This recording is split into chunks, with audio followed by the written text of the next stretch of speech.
बेटा हो या बेटी, 2 दिन भूखा रखो, दोनों एकादशी के दिन उसे अन्न मत खाने दो। अरे महाराज, नोबेल पुरस्कार मिला है एक साइंटिस्ट को जिसने ये शोध किया है कि जो व्यक्ति महीने में 2 दिन व्रत रखता है, फास्ट करता है, उसे कभी कैंसर नहीं हो सकता। अरे सुनो, अभी नहीं बजेंगी ताली, क्योंकि तुमने सोचा होगा देसी साइंटिस्ट होगा, विदेशी साइंटिस्ट है वो, और उसे नोबेल पुरस्कार मिला है जिसने शोध किया है कि जो 2 दिन व्रत रखेगा, मतलब फास्ट, उसने फास्ट एकादशी नहीं कही, 2 दिन फास्ट, और वो भी उसने चंद्रमा और सूर्य का आंकलन किया कि इतने चंद्रमा जब इस स्थिति में हो और सूर्य जब इस स्थिति में हो, अगर उस 2 दिनों में व्यक्ति फास्ट करे उसे कभी कैंसर नहीं होगा। और संयोग से वो दोनों दिन एकादशी के पड़ते हैं। हमारे ऋषि मुनियों का विज्ञान है ये। आज के वैज्ञानिक तुम्हारी बीमारियों का इलाज का दवा बना रहे हैं, और हमारे ऋषियों के विज्ञान ने ऐसी तैयारी की थी जिससे तुम बीमार ही ना पड़ो। करके देखो एकादशी का व्रत। और मुझे याद नहीं मैं कब से एकादशी का व्रत कर रहा हूं, ठाकुर जी की बड़ी कृपा है मेरे ऊपर, बड़ी कृपा है। और आप सबको प्रेरणा दे रहा हूं, अगर अपने बच्चों का हित चाहते हो तो महीने में 2 दिन उन्हें अन्न मत खिलाओ एकादशी के दिन। एकादशी का व्रत वैष्णवों के लिए बहुत महत्वपूर्ण है। एकादशी का व्रत जो भी मनुष्य करते हैं, नारायण स्वयं उसके ऊपर बड़ी शीघ्रतापूर्वक प्रसन्न होते हैं। एकादशी के व्रत के विषय में ये कहा जाता है कि जो मनुष्य एकादशी के व्रत साल के 11वें व्रत अगर कर ले तो व्यक्ति कभी नरक में नहीं जाता, वो तर जाता है, वो मुक्त हो जाता है। जो भी व्यक्ति इस व्रत को करता है उसकी सारी मंगलमयी कामनाएं पूर्ण हो जाती हैं। सुहागिनों के लिए एक विशेष बात यह है, जो सुहागिन इस व्रत को करती है, ये भी एक बहुत बड़ी समस्या हमारे समाज में प्रचारित की गई कि सुहागिन स्त्रियों को व्रत नहीं करना चाहिए एकादशी का। कोई कहता है सुहागिन को तुलसी नहीं पहननी चाहिए, कोई कहता है सुहागिन को चंदन नहीं लगाना चाहिए। भगवान जाने कहाँ कहाँ से ऐसे प्रवचन हमको कोई सुनाता है। इस व्रत में कहा गया है जो भी सौभाग्यवती इस व्रत को रखती हैं उनका सौभाग्य अखंड रहता है, उसके सौभाग्य को, उसका सुहाग दीर्घकालीन समय तक चिरजीवी रहता है। इसलिए सौभाग्यवती महिला को ये व्रत अवश्य करना चाहिए।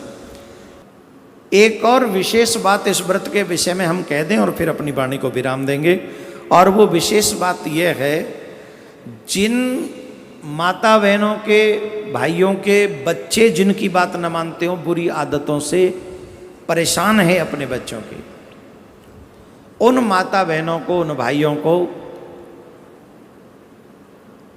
कामदा एकादशी व्रत करते हुए पूजन करते समय भगवान से प्रार्थना करनी चाहिए, जो भी आपकी बच्ची की शिकायत है वो भगवान के चरणों में प्रकट करनी चाहिए।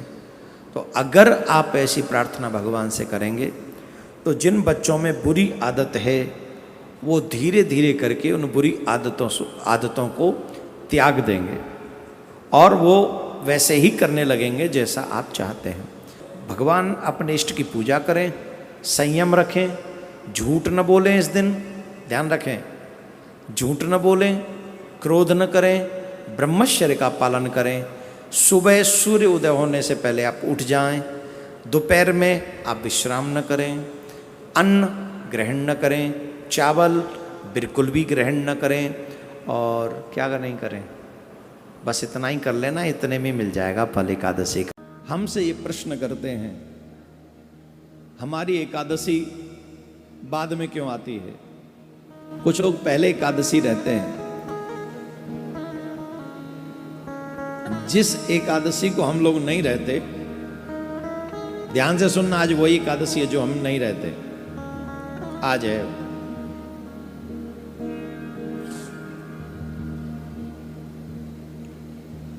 जिस एकादशी में 10वीं स्पर्श करे, एक बात समझ लीजिए, जो मनुष्य, एकादशी व्रत तो सब लोग रहते हैं, लेकिन शास्त्रों में कहते हैं कि कई लोग व्रत करने वाले ऐसी गलती कर बैठते हैं जो वही एकादशी का व्रत उन्हें नरक ले जाता है। वही एकादशी का व्रत उन्हें नरक में ले जाता है। इसलिए व्रत तो करना चाहिए, पर शास्त्र अनुसार करना चाहिए। सोच समझ के एकादशी का व्रत करना चाहिए। शास्त्रों में कैसे एकादशी का व्रत करना चाहिए, कौन सी एकादशी का व्रत करना चाहिए, इसका स्पष्ट निर्देश है।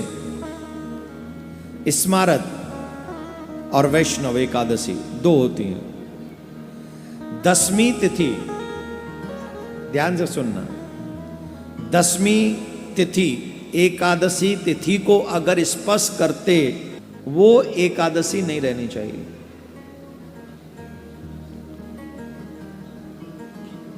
आपने देखा होगा मोस्टली कई बार ऐसा होता है कि 10वीं में एकादशी प्रारंभ होती, स्पर्श हो जाता दोनों का। तो वो एकादशी जिसमें 10वीं तिथि का स्पर्श हो, वो एकादशी का व्रत निषिद्ध है। एकादशी तिथि द्वादश तिथि का भी स्पर्श करती हो, अगर जैसे एकादशी हम व्रत कर रहे हैं और उसमें द्वादशी स्पर्श हो रहा हो, तो वही उत्तम एकादशी का व्रत माना गया है, श्रेष्ठ एकादशी का व्रत माना गया है। जो मोस्टली हम लोग रहते हैं। भविष्य पुराण में कहा गया है कि सूर्योदय के पहले 4 दंड काल यानी 1 घंटा 36 मिनट यदि 10वीं नाम मात्र भी रहती है, तो भी वह एकादशी उपवास करने के योग्य नहीं है। स्कंद पुराण में है, उमा महेश्वर संवाद में ऐसा वर्णन आता है, जो 10वीं युक्त एकादशी करता है वो निश्चय ही नरक जाने की इच्छा करता है। ये हम नहीं कह रहे हैं। बाबा भोलेनाथ मां पार्वती को उमा जी से महेश्वर कहते हैं। जो 10वीं से स्पर्शित एकादशी है, जो मनुष्य उस व्रत को करता है, वह नरक जाने की इच्छा रखता है। ब्रह्म पुराण में आता है कि धृतराष्ट्र के 100 पुत्रों का नाश हो गया। उसके पीछे एक रीजन ये भी था, उसकी जो पहली पत्नी थी उसके साथ धृतराष्ट्र ने 10वीं स्पर्श वाली एकादशी का व्रत किया था, जिसके कारण उसके वंश का नाश हुआ। ऐसा हम नहीं कहते, ये ब्रह्म पुराण में आता है। इसलिए हम लोगों को वैष्णव एकादशी का व्रत करना चाहिए। जो चाहे उसमें द्वादशी स्पर्श हो जाए, इवन त्रयोदशी भी कहीं स्पर्श होती हो, द्वादशी बहुत कम समय के लिए द्वादशी रही हो, और त्रयोदशी भी, वो तो श्रेष्ठतम श्रेष्ठ एकादशी का व्रत माना गया है। इसलिए ये संदेह कभी नहीं करना चाहिए। और जो शास्त्र 3 पुराणों का वर्णन किया मैंने आपके आगे इसमें, इसलिए आप हमेशा कंफ्यूजन में रहने वाले लोगों को चाहिए कि वह हमारे फेसबुक पेज इत्यादि को लाइक कर लें। उस पर पहले डाल दिया जाता है, यूट्यूब वगैरह पे भी डाल दिया जाता है। ट्विटर पे तो शायद नहीं डलता है मुझे नहीं पता, पर फेसबुक पे डलता है, ये मुझे पता है। तो आप लोग सारे सोशल मीडिया में जितने भी सोशल मीडिया स्टेज हैं, पेज हैं, उन सबको लाइक करके इन सब धर्म के कार्य को आगे बढ़ाएं, सनातन की आवाज़ को आगे बढ़ाएं।